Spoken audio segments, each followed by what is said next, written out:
Hi అండి అందరికీ. ఏబీవీకే వంటిల్లకి స్వాగతం. ఈరోజు మనం చింత చిగురు మటన్ ఎలా తయారు చేసుకోవాలో చూద్దాం.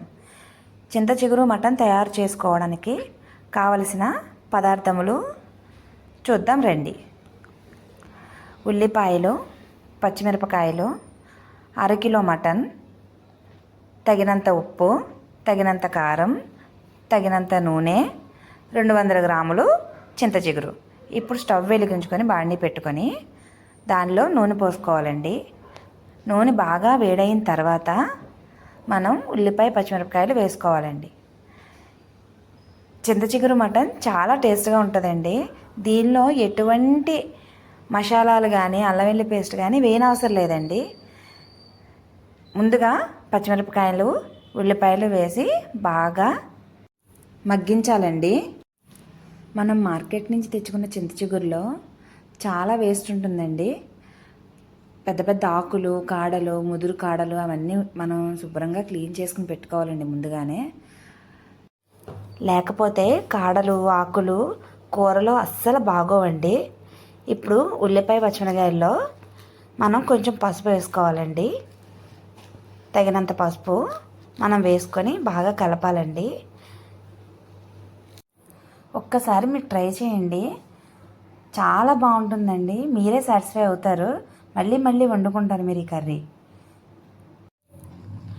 ఆనియన్స్ని బాగా గోల్డెన్ కలర్లో మగ్గనివ్వాలండి. ఈ కర్రీ అయితే మా పిల్లలు బాగా ఇష్టంగా తింటారండి. ఇప్పుడు మనం ముందుగా కడిగి పెట్టుకున్న మటన్ని వేసుకోవాలండి. వేసుకొని బాగా కలపాలండి. మటన్ ఎప్పుడైనా సరే ఆయిల్ మటన్ సపరేట్ అవ్వాలండి. అప్పుడు మటన్ బాగా మగ్గినట్టండి. ఈ కర్రీ కుక్కర్లో వండితే అస్సలు బాగుండదండి. అందుకే మటన్ తెచ్చుకునేటప్పుడే చూసుకొని లేతగా ఉన్న మటన్ తెచ్చుకొని వండుకోవాలండి. మంటను సిమ్లో ఉంచి మూత పెట్టి కాసేపు మగ్గనిద్దామండి. ఈలోపు మనం చింత చిగురిని బాగా నలిపి పౌడర్ చేసుకుందామండి. చింత చిగురిని మిక్సీలో వేయకూడదండి. ఇలా మనం చూడండి, నేను చూపిస్తున్న విధంగా రెండు అరిచేతులు బాగా ప్రెస్ చేసి నలపాలండి. నలిపి పౌడర్లా చేయాలండి. అస్సలు మిక్సీలో వేయకూడదండి. మిక్సీలో వేస్తే అస్సలు టేస్ట్ ఉండదు కర్రీ. ఇలా కొంచెం కొంచెంగా చూడండి, నేను చూపిస్తున్న విధంగా కొంచెం కొంచెంగా తీసుకొని బాగా ప్రెస్ చేసి అలా నలపాలండి. నలిపితే మొత్తం చింత చిగురు మొత్తం పౌడర్లా అయిపోతుందండి.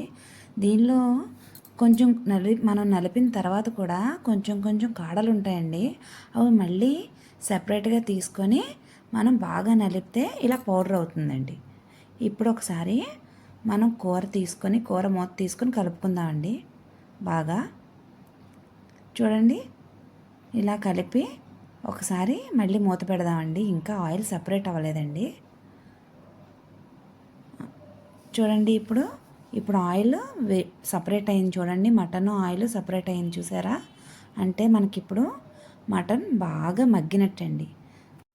మనం ఏ కర్రీ వండే గిన్నె మాత్రం దలసరగా ఉండాలండి. అప్పుడు అడుగు అంటకుండా మనకి కూర టేస్ట్ బాగా వస్తుందండి. ఇప్పుడు మనం తగినంత కారం తీసుకొని మటన్లో వేయాలండి. నేనైతే 2 స్పూన్స్ కారం తీసుకున్నానండి. ఇదైతే మా ఇంట్లో చేసిన కారం అండి. కలర్ బాగుంటుందండి, కానీ కారం అయితే ఎక్కువ ఘాటే ఉండదండి. ఇలా వేసుకొని ఆయిల్లో కారం బాగా కలవాలండి. మనం ఏ కూరలో అయినా సరే అండి, మనం కారం వేసుకున్న తర్వాత కాసేపు ఆయిల్లో మగ్గాలండి కారం. అప్పుడే మనకు కలర్ బాగా వస్తుందండి. చూడండి, ఈ విధంగా బాగా కలిపిన తర్వాత నీళ్లు పోసుకోవాలండి. నేనైతే వేడి నీళ్ళు పోసానండి. నీళ్లు పోసిన తర్వాత ఒక్కసారి బాగా కలిపి మూత పెట్టుకొని హై ఫ్లేమ్లో పెట్టి కాసేపు ఉడకనిద్దామండి. ఒక్క విషయం అండి, మటన్ కర్రీలో అయినా సరే, నాటుకోడి కూరలో అయినా సరే మనం చన్నీళ్ళు పోసుకుంటే కూర తొందరగా ఉడకదండి. వేడి నీళ్ళు పోసుకుంటే కూర తొందరగా ఉడుకుతుందండి. చూడండి, చక్కగా ఉడుకుతూ ఉంది కూర. ఒక్కసారి మళ్ళీ కలిపి ఒక్కసారి మూత పెట్టుకుందామండి. మనం కొంచెం సేపు బాగా ఉడకనిద్దామండి హై ఫ్లేమ్ మీద పెట్టుకొని. ఒకసారి మూత తీసి చూద్దామండి. చూడండి, ఇలా ఉడికిన తర్వాత బాగా సగం ఉడకాలండి. మనం చింత చిగురు వేసుకునే ముందు మనం వాటర్ వేసిన తర్వాత సగం ఉడకాలండి.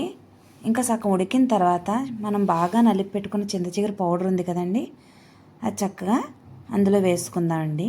మొత్తం అరకిలో మటన్కి 3 పెద్ద ఉల్లిపాయలు, 200 గ్రామ్స్ చింత చిగురు కరెక్ట్గా సరిపోతుందండి. ఒక్కసారి కలుపుకొని బాగా మనం మంట సిమ్ పెట్టుకొని కాసేపు ఉడకనిద్దామండి. ఒకసారి మూత పెట్టుకొని అలా కాసేపు వదిలేయండి. ఒక 10 మినిట్స్ తర్వాత మూత తీసి చూస్తే ఇలా ఉడుకుతూ ఉంటుందండి. ఇంకా వాటర్ ఉంది కదండి, ఈ నీరంతా కూడా మనకి దగ్గరికి అయిపోవాలండి.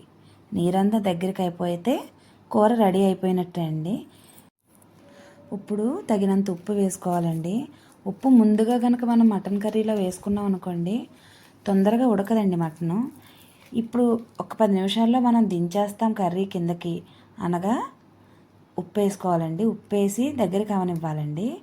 అంతే, మన చింత చిగురు మటన్ కర్రీ రెడీ అయిపోతుందండి. మటన్ కర్రీ కుక్కర్లో పెట్టకపోయినా చూడండి ఎంత సాఫ్ట్గా ఉడికిందో ముక్క మీకు చూపిస్తాను. చూడండి ఎంత జ్యూసీగా ఉందో. అంతేనండి, మన చింత చిగురు మటన్ రెడీ అయిపోయింది. చూడండి ఒకసారి.